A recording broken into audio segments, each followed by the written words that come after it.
Hello, everyone. Hello, hello, hello. We had technical difficulties, but I think we are here and we are ready to go. All right, Grace, I'm going to just say this. I've got to say this.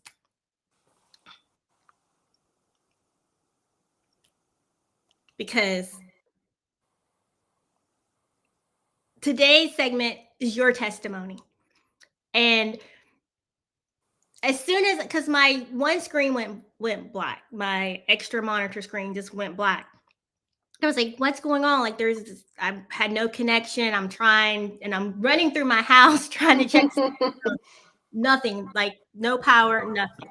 So I'm like, maybe it's just the Wi. At first, I thought maybe it's just the Wi-Fi that's resetting, no power. So I'm like, all right, run around looking. I'm like, it's nothing but the devil. Yes, the enemy tries at all times with every little thing.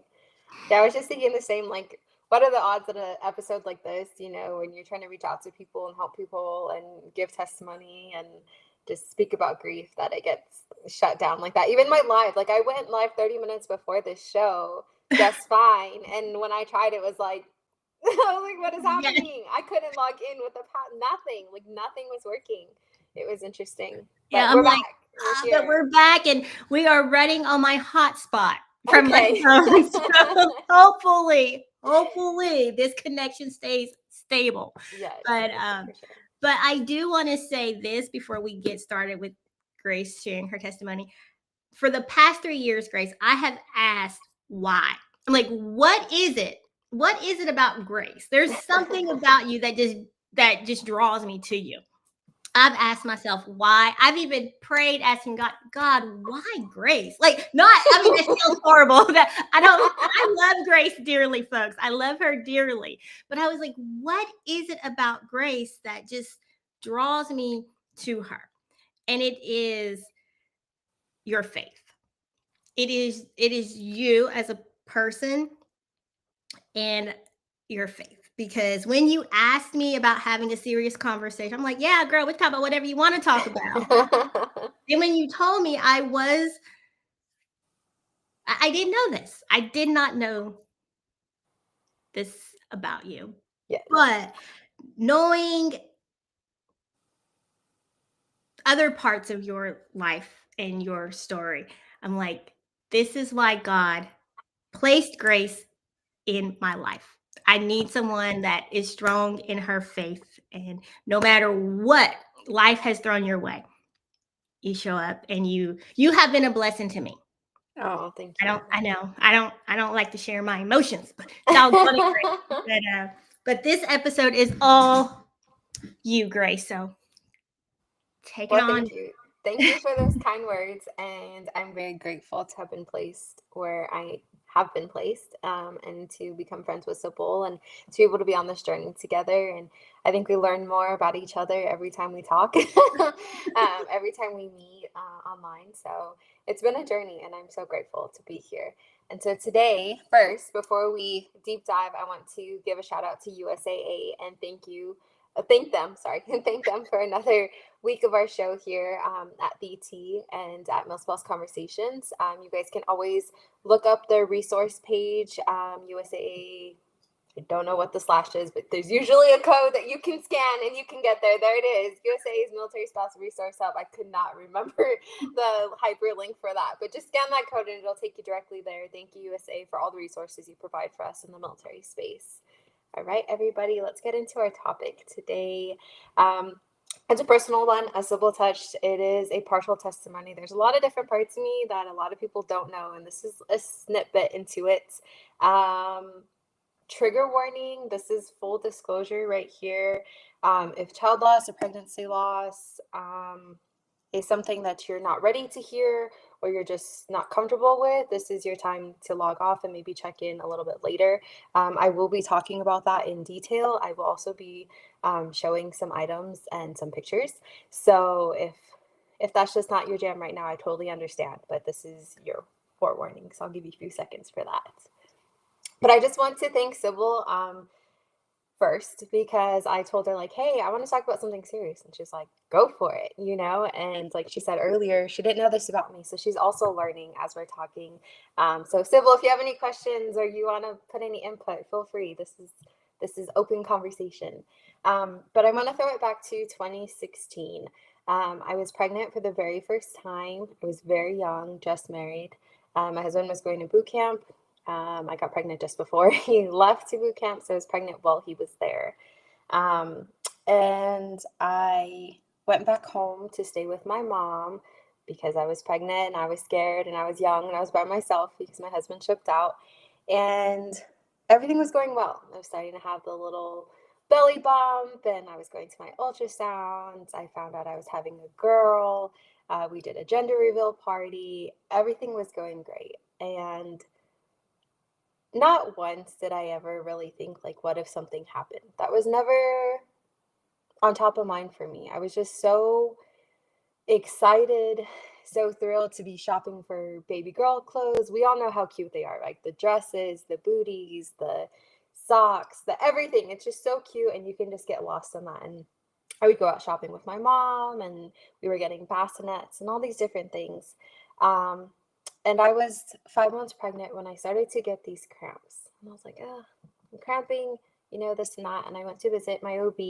They're like, oh, just, Braxton Hicks type stuff. You're fine, no worries. And then it would get worse a week later. And then a week later, it was worse. And I went in several different times to my OB and I got the same message. Oh, it's just Braxton Hicks. Just go back. Oh,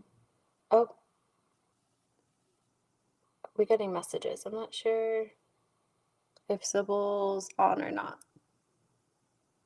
Okay, I think maybe everybody else can still hear me, so I'm gonna keep going. Oh, are we good? I'm not sure. I'm gonna keep going until I get a thumbs down. But anyways, I was having a lot of cramping. I was 5 months pregnant, and I wasn't really sure what was going on, but it felt off. It really felt off. I was at home, and I kept just getting this really weird feeling, and so I kept going to the bathroom over and over again. Something was off. Something was weird, and everything was fine every time I went to the bathroom. But then a few hours later, on sorry, on November 18th of 2016, that afternoon, I was just really hurting to the point where I was like curving my back from these cramps. I went to the bathroom and I was spotting. And I called the OB, the nurse line. I'm sorry, I called the nurse line. I was like, hey, I'm spotting. Is this something I should worry about? And they're like, no, sometimes you can just get a little bit of spotting, but if it gets worse, then give us a call. Okay, fine. Waited a couple more hours and I went back to the bathroom again because I was paranoid. I just kept going, and there was more and more blood. And so I was scared at that point. Called my OB directly. They said, come on into the office. So I went. And because it was a last minute appointment, they scheduled me for the very next appointment they had, but they were on their lunch break when I got there. So I was waiting for an hour inside of the waiting room in a lot of pain, holding my tears, unsure what's happening. And my mom was at work and I had texted her saying, hey, this is going on. My mom was like, okay, I'll be there as soon as I can, all these things. Finally, an hour went past and they called me to the back. And I went back there and the OB did her examination and she was silent. She was absolutely silent. And she said, sweetheart, we have to transport you to the hospital. And I cried. I knew at that point that something was extremely wrong. She said, you're in labor. And so they called an ambulance and the ambulance came, the stretcher came inside. They put me on the stretcher and they transported me to the hospital. I was in the emergency room because I was a transport and I had to wait for a labor and delivery room to open up for me. And I was by myself. My mom hadn't gotten there yet. My husband was in boot camp. I had moved back with my mom in California, so none of my friends were around. I was solo. I was doing this by myself until my mom got there. And she finally did. I finally got to labor and delivery. And they told me that I'm going to have to push. And I said, can I hear her heartbeat? And they checked for me. They said, sweetheart, I don't think she's going to have a heartbeat by the time you deliver. And I said, well, check anyways. Check anyways, because I was hopeful. And mind you, this was all before my faith was as strong as it is now. And so I was hopeful, but I didn't have Christ with me the whole time because I wasn't deep enough in my faith, my relationship. But I was hopeful, and I said, please check.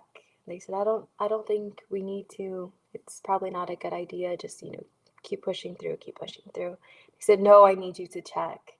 And so they did, and they couldn't find her heartbeat.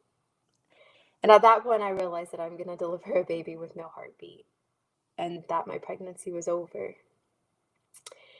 And I delivered her, this tiny little baby. She had everything.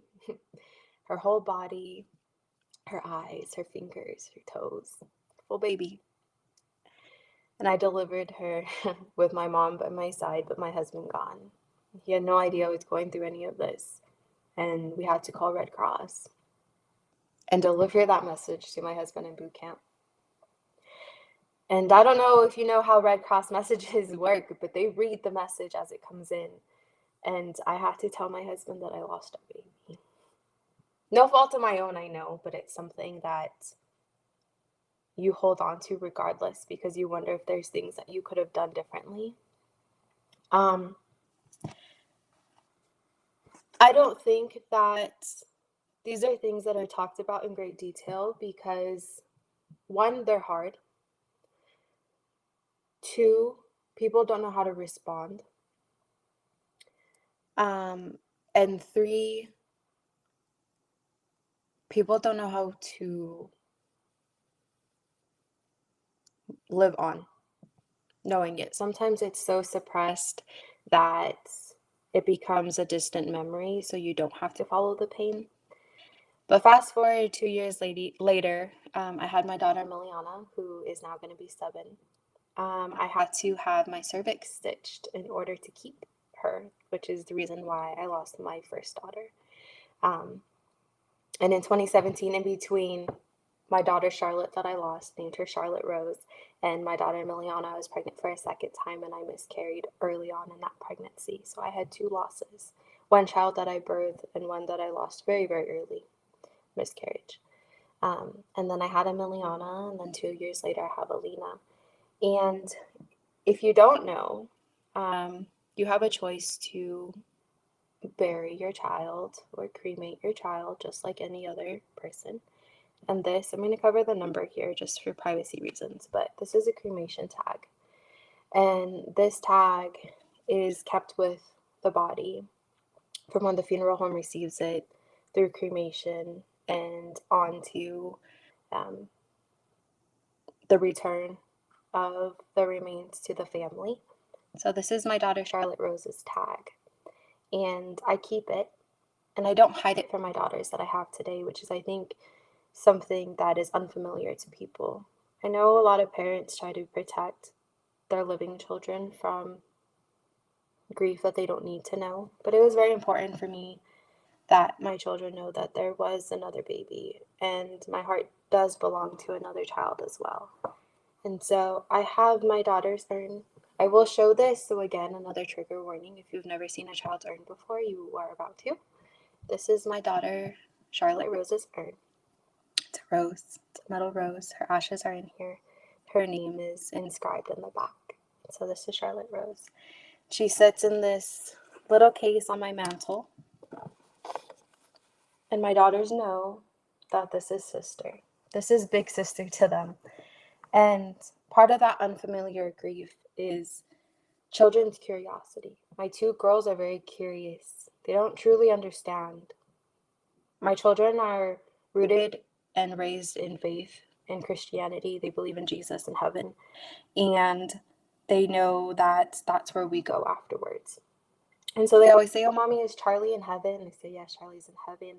They say, oh, what happened to Charlie? Oh, how long did Charlie live? Oh, how, all these questions. And it's pure innocence from a child. But I answer those questions so they have understanding. And I answer those questions so I have healing. And something my kids said the other day that really inspired me to have this conversation. We were playing Barbies, and my youngest out of nowhere said, "Mommy, I wish Charlie was still here so we could play Barbies with her." And it hit me. The grief just flowed through me all over again, and it's something that will forever be with me. It's not something you forget, but it's something that you start to heal from. And I encourage all the moms out there, whether you miscarried in your early first trimester, or you delivered early, or maybe you had a stillborn, whatever stage, it doesn't matter. That's your baby. And I understand the grief of mourning someone who didn't get to live in this world. Um, in a way, they'll forever have their innocence, but in a way, you'll never get to know them. And I just encourage you to speak about it and share about it. Find someone who can relate to you about it. And if that's me, comment. If that's me, message me. I'm always open to have a conversation about these things. I'm going to show you a couple pictures, and they're personal pictures. As I told you, we had a Red Cross message come in, and for my husband. And we got very lucky that he got to take emergency leave and he got to come home for a couple days. These pictures are my husband and I at the funeral home, holding our baby one last time before she's cremated. Blast trigger warning if you don't want to see it. You can't really see much of her, and I did that on purpose. But here's myself. This was 24 hours after I delivered my daughter, holding her in her blanket for the very last time before she's cremated. And these memories don't leave. They flash forever. And it's a hard grief. It's a hard grief because I have two children here that I love dearly and I see them grow. But I can't help but wonder what Charlie would have been like. And Charlie would have been 2 years older than my youngest. She would have been 9 this year. Than my oldest, I'm sorry. She would have been 9 this year. And I can't even imagine what 3 little girls would be like running around, you know. But I'm so grateful for the 2 that I have. So this is a picture of my husband and I holding our first daughter that we'll never get to know. One of the hardest things I think I ever had to do, almost harder than delivering her. Delivery is painful. It's traumatic. But holding a life that's lifeless is not something that you think you'd have to do. And I say all these things not to sadden people or for pity. It's none of that. It's to bring awareness of what people go through. Had I not shared this, you would have never known that I went through that. And for that, I give glory and thanks to God because He has guided me through grief. It took several years. 2016, we're almost 10 years out. Several years to be okay with what happened and be willing to share it to everybody else. And I don't think you have to share your story. Your story is your story. But remember that there's people out there that will listen, that you're not alone, that many people that you walk by every day, before you judge them, share your story, before you, your story. But remember that there's people out there that before you judge them, before you just think of anything about them or wonder why they are how they are, just remember that there's so much inside of people that they don't share. And maybe it's for a reason, or maybe you just haven't had the chance to hear them yet. And that's part of my story. But I called it unfamiliar grief because a lot of us have lost people, right? Maybe friends, maybe family members, maybe a friend of a friend, or something in that capacity. But to be honest, none of that grief is I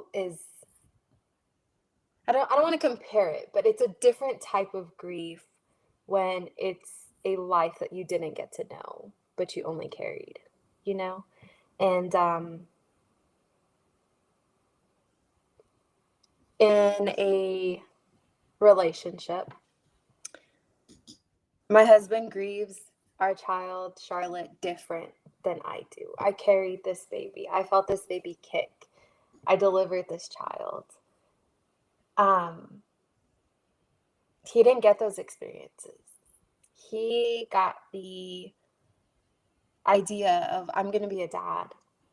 And then more than halfway through the pregnancy, he got that snatched from him. So he'll grieve differently than I will. And I think that's something that's also unfamiliar and not talked about, is how you then have to learn to grieve together with different emotions. And so again, just reach out. You can message me, you can comment, you can send an email. You can go to the website. You can do whatever you need to do to reach out. But I just wanted to share a little piece of my life that people don't know, because I think a lot of people need to hear it. And so if you know someone or don't know someone, share this anyways, because it'll eventually get to someone who needs to hear this. Maybe just to feel less alone in life, you know? And I think it's sad in society today. Sometimes child loss or pregnancy loss is swept underneath because that baby wasn't here, right? That baby didn't cry, that baby didn't crawl or walk or go to school or any of these things. But I think people forget that that's a life, that's a heartbeat, that's a person, that's a creation from God that was delivered to us. And so just be kind in all aspects. And that's my partial testimony for today. Grace, thank you for sharing your testimony. Throughout the technical difficulties, we were like, no, because as you said, it's, and I didn't hear all of it because of the technical difficulties here, and I hope that everyone else was able to hear and see. But I know for myself, it is an uncomfortable conversation to have. But as you said, it's one that is needed, because I have known people who have lost a child during childbirth, but or before childbirth, and they don't talk about it. But I know they're hurting. But even though I want to be a friend and be there, I never know how to approach. Yeah, and I think that's the difficult part, is like, how do you respond? But to be honest, like, even sharing my story, like, responses aren't necessary. Sometimes I need to just get it out of my own head or get it out of my heart for the moment, so that there's more room for other things, you know? So it's not so cloudy in there. Yeah, just so the light can shine a little brighter. Because I think sometimes too, like,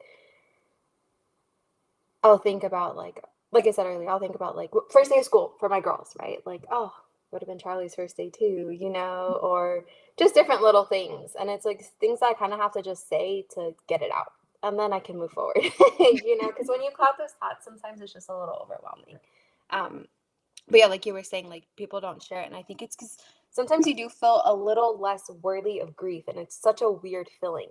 But you feel a little less worthy of grief because your child wasn't experienced by other people. You know, only you have those feelings inside. And so that gets a little confusing and unsure. But I just want to tell all the moms out there that you are worthy. From the moment you find out, you know, you did have that mom title coming to you, you know, and you will have those emotions, and you are worthy 100%. And folks, when Grace says that you can talk to her,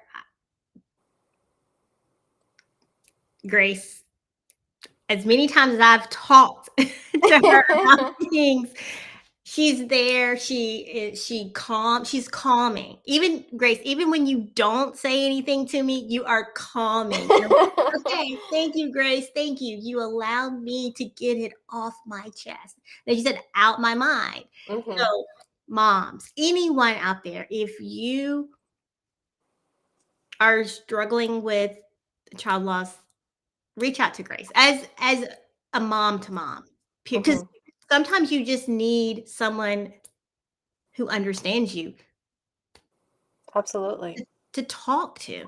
Yeah.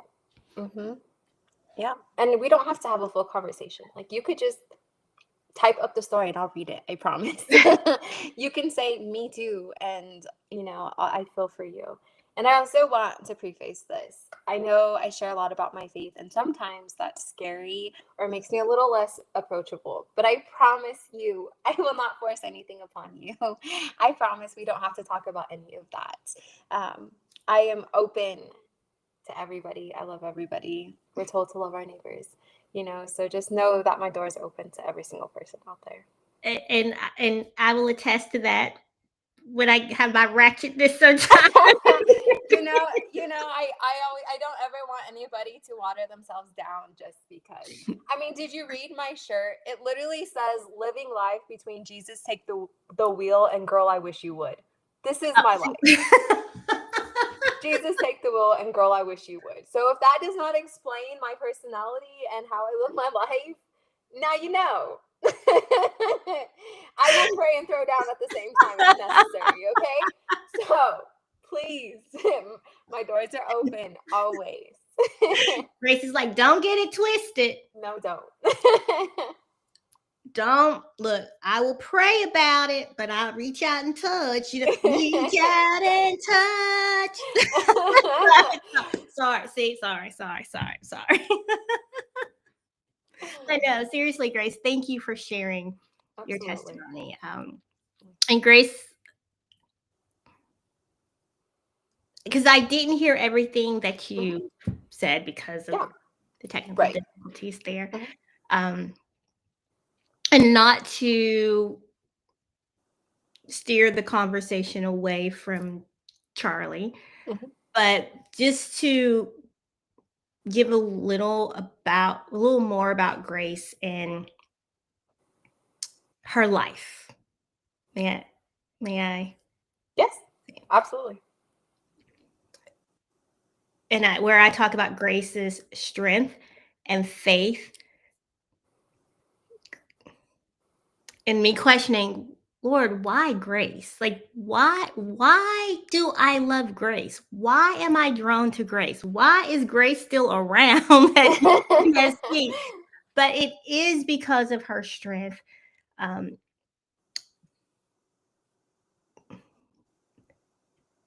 trying to say this because I'm not going to cry, Grace. Sybil, bring yourself closer. I feel like I'm like trying to see you. No, make your screen bigger. Okay. There. Is that better? Yes, now I can see you.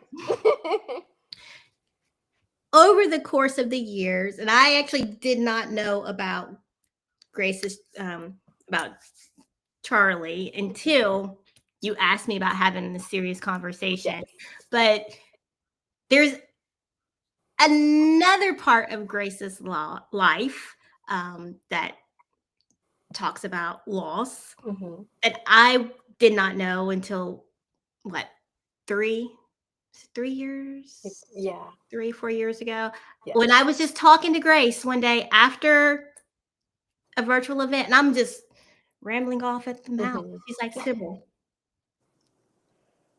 I understand. I don't understand from where you are, but I have gone through this before. And I'm like, what's she talking about?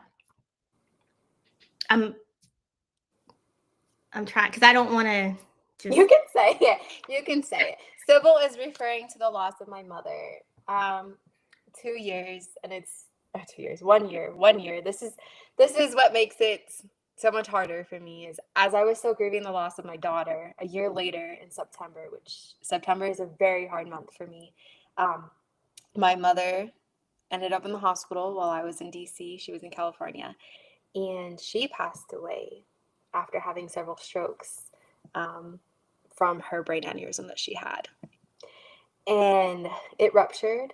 She spent 14 days in the hospital, multiple brain surgeries, and several strokes back to back. and it unfortunately took her life. And as we know, Sybil suffered a stroke. And like she said, I can't relate to her because it didn't happen to me physically. But I lost someone who went through that. And I am so grateful that God put Sybil in my life. Holding it together. Right, we're not. No, we're not. I'm so grateful that God put Sybil in my life, and I think it's a beautiful testimony that she's here with us, and she's talking to us, and she's walking, and she's breathing, and she's a mother to her children. Because how badly I wish my mom was still here, I can cheer on Sybil. I can be grateful for Sybil, and I can see the beauty in life and the recovery side of that, and it's healing. My mom didn't get that, and that's okay. It doesn't bring any anger or questions to other people that also went through it. I think it's beautiful that people can persevere through it and have different results from it, and it brings awareness on both sides. It can take your life, but you also can survive from it, And I lost my mom like I said, a year after I lost my daughter. Not even a full year. Not even a full year.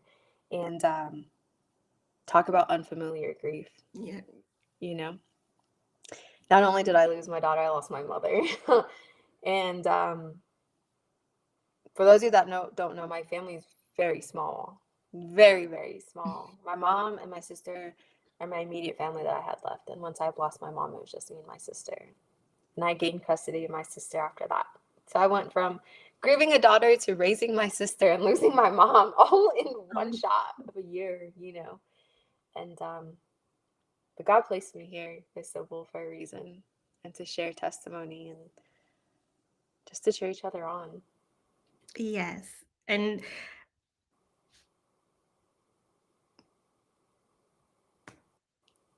see, now Grace, I'm not but when, like I said, when you asked me about doing today's segment, I'm like, yes. But when you shared with me about your daughter and I knew about your mom, I was like, this is why. Because sometimes we ask God, like, why, God, why me? Why me? Why?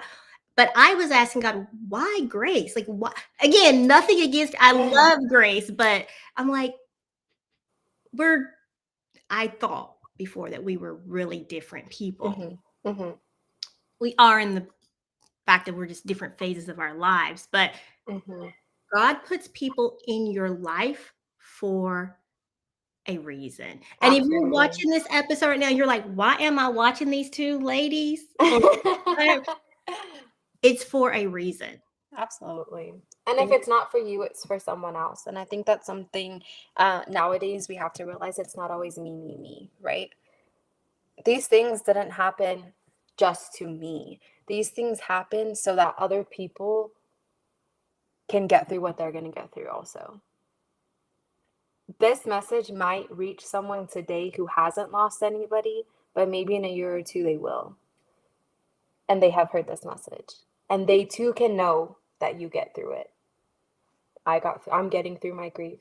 Sybil is trailing on. She's a warrior. She's getting through this, Both of us are here today, maybe not for your present self, maybe not even for you, but maybe for your future self or for someone else. And I think that's something to always remember, that your trials, your tribulations, your trauma, your testimonies, as personal as they feel, sometimes they're not for you.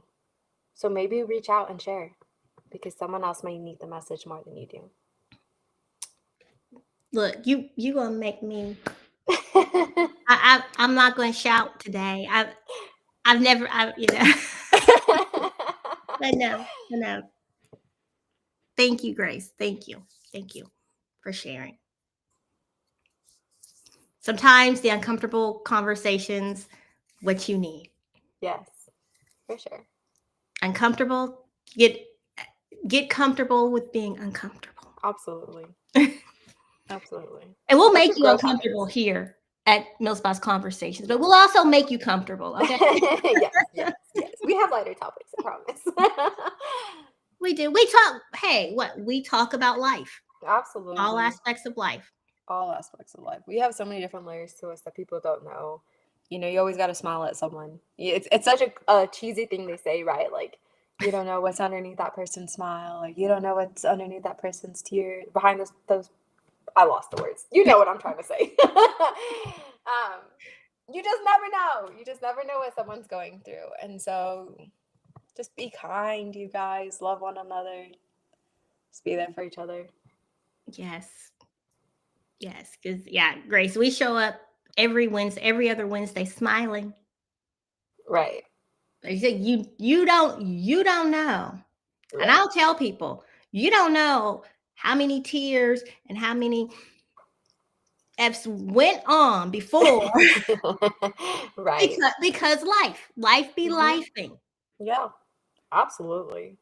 I 100% agree. And it's okay to cry. I think that's a big thing too, right? Like, I mean, I don't like to cry on screen either, so I don't blame you. But like in your personal time, like if you gotta cry, cry. If you gotta yell, yell. You know, get those emotions out. I think we we get so afraid to show our emotions sometimes, and that's harmful to yourself. You know, like you're human. You got emotions, and that's okay. Yes. Yes. Mhm. All right. Grace, you're running this Oh, show. oh. Well, I was done. I'm done with my portion. I don't really have anything else to say. I don't know. Is there any questions in the audience? Any curiosities? I think that's something in the uncomfortable. People want to ask questions and they don't. I promise you, I'm not going to be offended. You can ask me a question if you have one. Ask her a question. If you're watching the replay, ask the Put it in the comments. question. Ask your questions. Yeah. But that's it. That's all I have today. I know it was deep and heavy. So thank you for everyone who watched with me and who's going to watch this replay. I really appreciate you giving us that time of day. And I'm excited for our next episode. Hey, you never know what the topic may be. And if Mhm. there's something you would like us to talk about, by all means, let us know. Yes, let us know. Give us some things you want to talk about. Yeah. We're an open book. We'll talk about it. We ain't scared. All right, and I'm gonna go back and watch where I missed because Yes. Yeah, I hope that like went on. I'm pretty sure it continued to show. I mean, it seemed like it did. I hope so. If not, we'll Yeah, we can clip it. okay.